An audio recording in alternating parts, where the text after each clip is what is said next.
যে রাসূল সাল্লাল্লাহু আলাইহি ওয়াসাল্লাম একদা বললেন, ওয়া ইয়াকসুরুল হারাজ, সমাজে মারামারি বেশি হয়ে যাবে।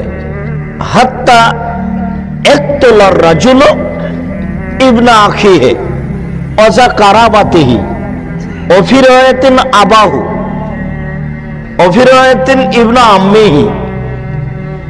মানুষ তার আত্মীয় স্বজনকে হত্যা করবে, চাচাকে হত্যা করবে, নিকটাত্মীয়কে হত্যা করবে। অন্য এক বর্ণনায় এসেছে মানুষ পিতাকে হত্যা করবে। যেমন রাসূল সাল্লাল্লাহু আলাইহি ওয়াসাল্লাম বলেছেন যে মানুষ পিতাকে হত্যা করবে, তেমনি সাহাবীগণ বলে উঠেছেন এটা কি করে হতে পারে? আলাইসা যালিকাল ইয়াউম উকুলুনা, সেই দিন কি আমাদের বিবেক থাকবে না? আমরা পিতাকে হত্যা করব মানে বলেন কি? মানুষ আবার পিতাকে হত্যা করতে পারে? আমরা মানুষ পিতাকে হত্যা করব মানে তাহলে কি ওই সময় তো আমাদের বিবেক থাকবে না? তখন উত্তরে রাসূল সাল্লাল্লাহু আলাইহি ওয়াসাল্লাম বললেন, লা, না, বিবেক থাকবে না। তুমজাউ উকুল আকসারে যালিকা জামান, ওই সময়ে প্রায় মানুষের বিবেককে তুলে নেওয়া হবে।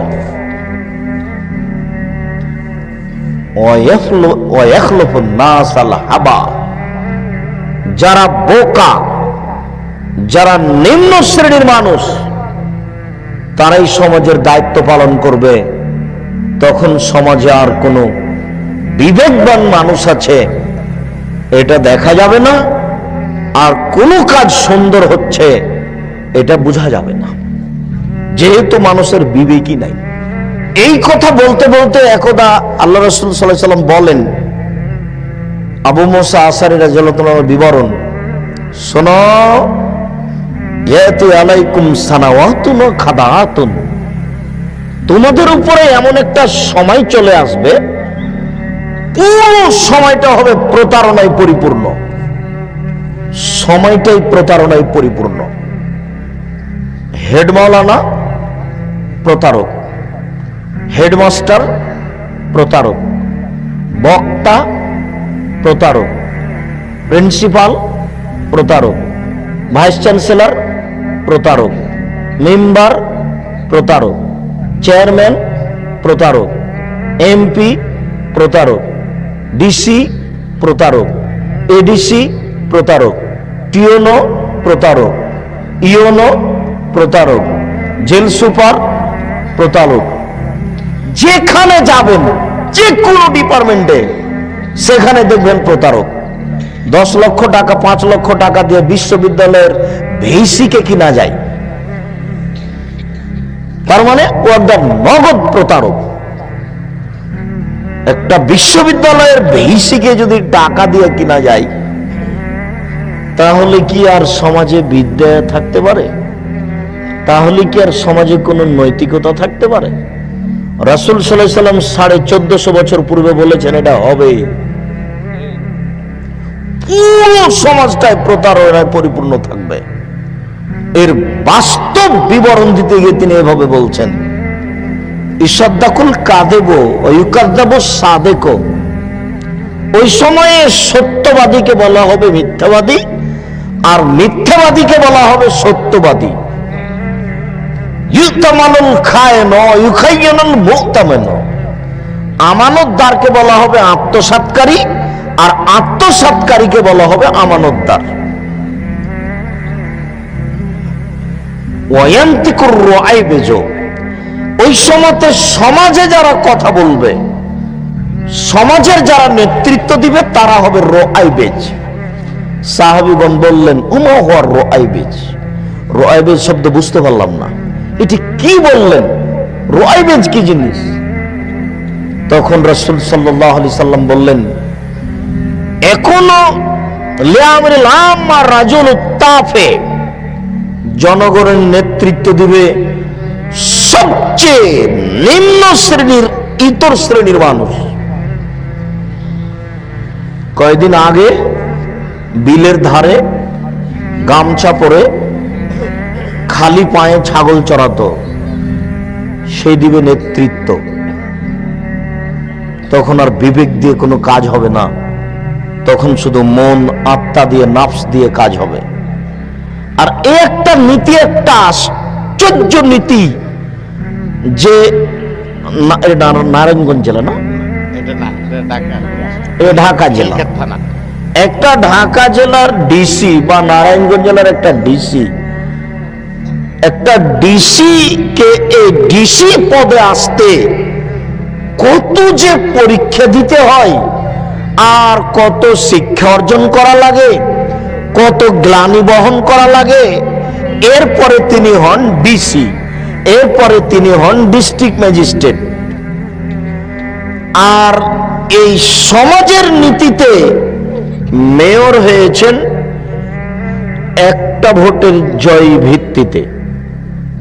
আমি দেখছি যে এই মেয়র কয়দিন আগে খালি পায়ে গামছা পরে বিলের ধারে ছাগল চড়াচ্ছিল।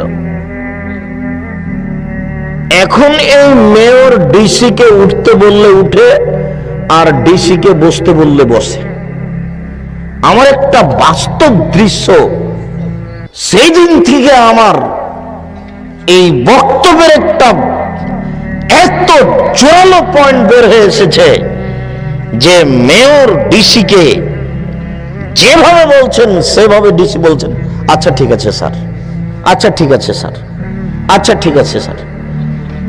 মেয়র বলছেন আর উনি বলছেন যে আচ্ছা ঠিক আছে স্যার। আমি তো দৃশ্য দেখে অবাক হয়ে গেলাম যে এটা কি করে হতে পারে, তাহলে এই সমাজ কল্যাণ পেতে পারে কি করে? মানুষের ভিতরে দুটো জিনিস আছে, একটার নাম আকল আর একটার নাম নাফস। আকল বিবেক সবসময় মানুষকে ভালো কাজের আদেশ করে, আর নাফস আত্মা সবসময় মানুষকে পাপের কাজের আদেশ করে। আর মানুষ ধ্বংস হবে ওই সময়তেই যখন মানুষ মন মতো চলবে, নাফসে মনে যেটা বলছে সে অনুযায়ী চলবে। এ কারণেই আবু হুরায়রা রাদিয়াল্লাহু তাআলা আনহু বলেন, রাসূল সাল্লাল্লাহু আলাইহি সাল্লাম বলেছেন, হুজিবাতিল জান্নাত বিল মাকারিহি ও হুজিবাতিন নার বিশাহওয়াত। নিয়ম নীতি কষ্ট ক্লেশ দ্বারা জান্নাত ঘেরা আছে, আর প্রবৃত্তি মনের ইচ্ছা দ্বারা জাহান্নাম ঘেরা আছে। মানুষ যখন মন মতো চলবে তখন মানুষ জান্নাত পাবে না, জাহান্নাম পাবে। আর মন মতো চলবে প্রায় মানুষই। হক গ্রহণ করা খুব কঠিন, আর মিথ্যা পরিহার করা খুব কঠিন। কথায় কথায় মানুষের উদ্দেশ্য সফল করার জন্য মানুষকে মিথ্যা কথা বলা লাগে। ছেলে মায়ের কাছ থেকে টাকা নেবে মিথ্যা কথা বলে, ছেলে স্যারের কাছে মিথ্যা কথা বলছে, 10 টাকার কারণে একটা লোক মিথ্যা কথা বলছে, তার মানে মিথ্যা কোনো পাপের কাজ নয়। অথচ মিথ্যা না বললে সুলিও হবে না, ফাঁসিও হবে না। কিন্তু মিথ্যার আশ্রয় নিতে মানুষ সামান্যতম দ্বিধাবোধ করে না, করবে না। হক গ্রহণ করা তো খুবই কঠিন। হক গ্রহণ করা খুবই কঠিন কিনা একটু দেখি, আমি বাস্তব পরীক্ষা করে। এখন আবু হুরায়রা রাদিয়াল্লাহু তাআলা আনহু বলেন, রাসূল সাল্লাল্লাহু আলাইহি ওয়াসাল্লাম বলেছেন, সালাসা, 3 শ্রেণীর মানুষ রয়েছে, লা তাদখুলুল জান্নাতা আবাদা, তারা কখনো জান্নাতে যাবে না, তারা জাহান্নামে যাবেই। 3 শ্রেণীর মানুষ রয়েছে, তারা কখনো জান্নাতে যাবে না, তারা জাহান্নামে যাবেই। তার 1 শ্রেণীর মানুষ হচ্ছে মদমিনুল খামর, যারা নিয়মিত বিড়ি তামাক জর্দা সিগারেট গুল নেশাদার দ্রব্য খায় পান করে, তারা জাহান্নামে যাবেই। দেখি আজকে উপস্থিত সবাই আছেন, হক গ্রহণ করতে পারেন কিনা আজকে এখন বলেন। জিন্দেগিতে আর কোনোদিন সিগারেট মুখে দিব না, বলেন দেখি, হক গ্রহণ করা কত কঠিন দেখা যাবে, হক গ্রহণ করা কত জটিল। এক কথাতেই মনের ভিতরে 19-20 করছে যে কেমনে এটা গ্রহণ করি, টিকতে পারি কিনা। তবে মনে রাখবেন, মানুষই টিকতে পারে, পশু প্রাণী পারে না। হক গ্রহণ করতে কে পারে? মানুষই পারে, পশু প্রাণী পারে না। পশু প্রাণীর উপরে এই বিধান দেওয়া হয়নি। আল্লাহ বলছেন যে আমি বিধান নিয়ম নীতি দিয়েছিলাম পাহাড়ের উপরে, আমি দিয়েছিলাম আকাশের উপরে, জমিনের উপরে দিয়েছিলাম, বলেছিলাম যে তোমরা নিয়ম নীতি মেনে চলো। আকাশ পাহাড় নাকচ করে দিয়েছে, না না না না, আমি ওরকম, আমরা নিয়ম নীতি মানতে পারবো না। ফাহামালাহাল ইনসান, মানুষ এটা বহন করেছে। মানুষ বলেছে আমরা পারবো, যেমন মানুষ বলেছে পারবো, তেমনি আল্লাহ তাআলা বলছেন ইন্নাহু কানা যালুমান জাহুলা, মানুষ বড় জাহেল, মানুষ বড় জালেম। আরে পাহাড় বলল যে আমরা বিধান মানতে পারবো না, আমরা মানুষ বললাম যে হ্যাঁ পারবো, হক না হক মেনে চলতে পারবো। এই কথা বলতে বলতেই আল্লাহ আমাদেরকে বলছেন মানুষ বড় জাহেল, মানুষ বড় জালেম। তাহলে মেনে নিয়ে ভুল করলাম নাকি? কেন আল্লাহ আমাদেরকে বললেন মানুষ বড় জাহেল, মানুষ বড় জালেম? শুনুন, মাইকের সামনে 1 ঘন্টা বক্তব্য দেওয়ার পরে যদি বলি মাইক বড় জাহেল, আমার কথাই বুঝে না, তাহলে এই কথাটা কি মানাবে? গরুর সামনে 1 ঘন্টা বক্তব্য দেওয়ার পরে যদি বলি গরু বড় জাহেল, আমার কথাই বুঝে না, এই কথাটা কি মানাবে? টেবিলের সামনে 1 ঘন্টা বক্তব্য দেওয়ার পরে যদি বলি টেবিল বড় জাহেল, আমার কথাই বুঝে না, এই কথাটা কি মানাবে? মানাবে না। সামিয়ানার সামনে 1 ঘন্টা বক্তব্য দেওয়ার পরে যদি বলি এই সামিয়ানা বড় জাহেল, আমার কথাই বুঝে না, তাহলে এই কথা মানাবে না। জাহেল কথাটা মানুষের সাথেই মানায়, জেনে মানে না যারা তারাই হচ্ছে জালেম। জানার চেষ্টা করে না যারা, ইচ্ছে করলে জানতে পারবে, তারাই হলো জাহেল। টেবিলকে জাহেল বলা যায় না, এই বোতলটাকে জাহেল বলা যাবে না, মানুষকেই বলা যাবে। কেন? মানুষ চেষ্টা করলে বুঝতে পারবে, চেষ্টা করে না যারা তারাই হলো জাহেল। জানার পরে মানে না যারা তারাই হলো জালেম, জানার পরে মানে না যারা তারাই হলো জালেম, জানার চেষ্টা করে না যারা তারাই হলো জাহেল। তাহলে জালেম আর জাহেল এই দুইটা কথা মানুষের উপরেই চলে, পশু প্রাণীর উপরে চলে না। অতএব আপনি মানতে পারবেন, গরু ছাগল মানতে পারবে না যে আজ থেকে বিড়ি তামাক জর্দা সিগারেট গুল নেশাদার দ্রব্য ছেড়ে দিলাম, এই কথাটা মানুষই বলতে পারে, গরু বলতে পারে না। 2, রাজলাতু মিনান নিসায়ে, পুরুষের বেশধারী নারী, যেসব নারী পুরুষের পোশাক পরে এরা জান্নাতে যাবে না। রাস্তাঘাটে, ঢাকা শহরে, ডুমনি বাজারে, যেখানে সেখানে যেসব নারীকে দেখছেন গেঞ্জি গায়ে দিয়ে জিন্স প্যান্ট পরে চলছে, এরা সব জাহান্নামে যাবে। আমি অনুবাদক 1450 বছর পূর্বে তিনি মুখ দিয়ে যা বলেছেন, ওটা আরবিতে আছে, ওটা আমি অনুবাদ করে শোনালাম। সারা পৃথিবীর মানুষের শতকরা 1999 জন লোক জাহান্নামে যাবে, প্রতি 1999 জন লোক জাহান্নামে যাবে। আর একজনের বসার জায়গা হলো 250 মাইল। একজন জাহান্নামীর গায়ের চামড়া হবে 42 হাত মোটা। একজন জাহান্নামীর ডান কাঁধ থেকে বাম কাঁধের ব্যবধান হলো একটা দ্রুতগামী ঘোড়া 3 দিন 3 রাতের পথ। একজন জাহান্নামের উরু রান হবে বাইজা পাহাড়ের সমান মোটা। বাইজা পাহাড় হলো 39 কিলোমিটার লম্বা। একজন জাহান্নামের দাঁত হবে উহুদ পাহাড়ের সমান। উহুদ পাহাড় হলো 4 কিলোমিটার প্রশস্ত আর 8 কিলোমিটার লম্বা। একজন জাহান্নামের দাঁত হবে উহুদ পাহাড়ের সমান। একজন জাহান্নামের বসার জায়গা হবে 250 মাইল মক্কা থেকে মদিনা। একজন জাহান্নামের উরু রান হবে বাইজা পাহাড়ের সমান। একজন জাহান্নামের গায়ের চামড়া হবে 42 হাত মোটা। এর পরেও সমস্ত মানুষ, শুধু জাহান্নামী কেন, সারা পৃথিবীর মানুষ, যত জীবজন্তু আছে, জিন মানুষ আছে, সব যদি একসাথে জাহান্নামে ঢোকে তো দরজা দিয়ে ঢুকতে কোনো সমস্যা হবে না।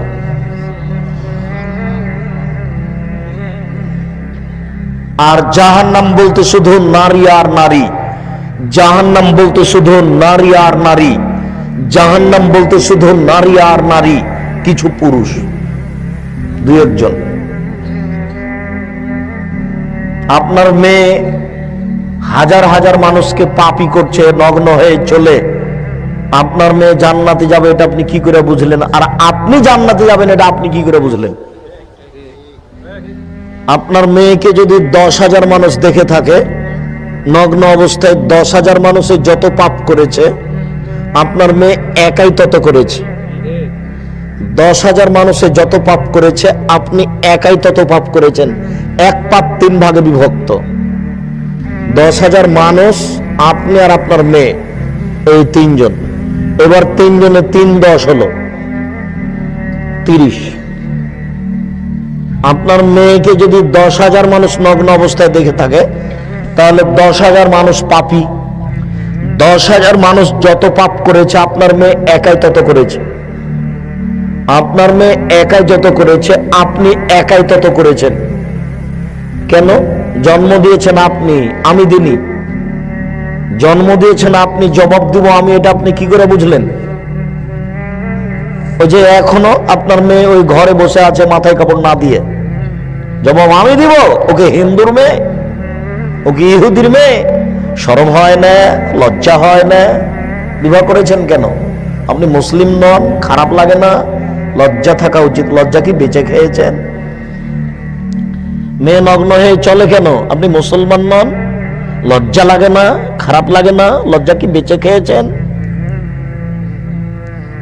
আবু হুরায়রা রাদিয়াল্লাহু তাআলা আনহু বলেন, রাসূল সাল্লাল্লাহু আলাইহি ওয়াসাল্লাম বলেছেন, আল হায়া ওয়াল ঈমান কারনাউ জামিয়া, লজ্জা এবং ঈমান দুটো একসাথে জমা ধরে আছে।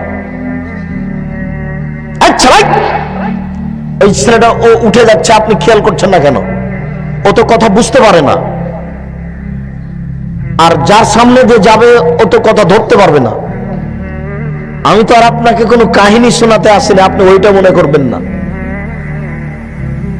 পাথরের মতো বসে থাকতে হবে, প্রত্যেকটা কথাকে মনে করতে হবে 1 কোটি টাকা মূল্য। ওই যে দোকানে এখনো বসে আছে, আপনি জানো ওখানে বসে থাকেন, এখানে এসেছেন কেন? ওই যে দোকানে বসে আছে চা খাচ্ছে, জমা আমি দেব? ওর বাপ ওকে জন্ম দিয়েছে, ওর বাপ জবাব দিবে, আমি দেব কেন? ও জানে না যে আব্দুর রাজ্জাক সাহেব কথা বলতে এসেছে, আমি টিভি নিয়ে বসে আছি কেন? ও বুঝতে পারে না যে আমি দোকানে বসে আছি কেন? আব্দুর রাজ্জাক সাহেব কোনোদিন রূপক কথা বলে না, এটা তার জানা নাই, তার বাপ জানাতে পারেনি। জন্ম দিতে হলে আগে ক্ষমতা অর্জন করতে হবে, তারপরে আপনাকে হিসাব করে আমাকে কথা বলতে হবে। কে বলেছে?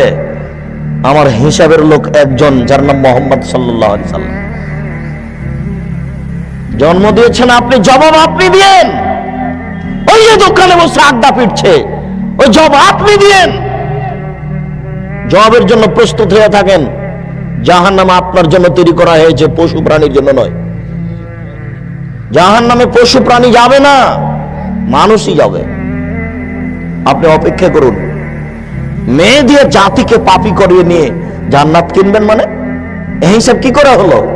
জান্নাত কি পৈতৃক সম্পত্তি, বা জান্নাত কি বাপের জমি? পৈতৃক সম্পত্তি জান্নাত।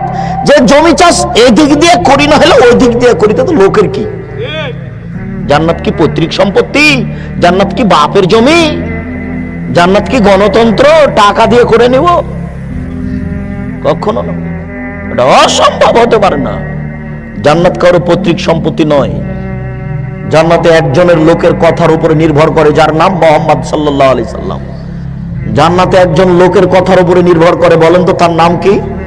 তার নাম মুহাম্মদ সাল্লাল্লাহু আলাইহি সাল্লাম। পৃথিবীর কোনো মানুষের উপরে জান্নাত নির্ভর করে না কারো কথার উপরে। বুজুর্গানের দিনের 5 পয়সা দাম নাই মানার ব্যাপারে। বুজুর্গানের দিন শ্রদ্ধার যোগ্য। আব্দুর রাজ্জাক সাহেব শ্রদ্ধার যোগ্য, আব্দুর রাজ্জাক সাহেব মানার যোগ্যতা রাখে না। শুধুমাত্র একজন মানুষকে মেনে চলতে হয়, যার নাম মুহাম্মদ সাল্লাল্লাহু আলাইহি সাল্লাম। পৃথিবীর কোনো মানুষ 5 পয়সা দাম রাখে না এই ব্যাপারে। বুজুর্গানের দিন তো দূরের কথা, পীর সাহেব তো দূরের কথা, স্বয়ং উমর রাদিয়াল্লাহু তাআলা আনহু যদি কোনো কথা বলেন আর সেই কথা যদি রাসূলের না হয় তাহলে তা বাতিল বলে গণ্য হবে। আপনার পীর সাহেব তো দূরের কথা, বড় হুজুর তো দূরের কথা, স্বয়ং উমর রাদিয়াল্লাহু তাআলা আনহু যদি কোনো কথা বলেন আর সেই কথা যদি রাসূলের না হয় তাহলে তা বাতিল বলে গণ্য হবে। উমর মানে উমর এত বড় মানুষ, উমর এত বড় মানুষ, আল্লাহ উমরকে এত ঈমান দিয়েছিলেন। আল্লাহ রাসূল বলছেন, উমর আনতা তাসলুক ফি তারিকিন লা ইয়াসলুকু শায়তান ফি তারিকিকা। উমর তুমি যে রাস্তা দিয়ে হাঁটো ওই রাস্তা দিয়ে শয়তান হাঁটে না। আপনি বলেন যে আমার পীর সাহেব যে রাস্তা দিয়ে হাঁটে ওই রাস্তা দিয়ে শয়তান হাঁটে না, বলেন দেখি।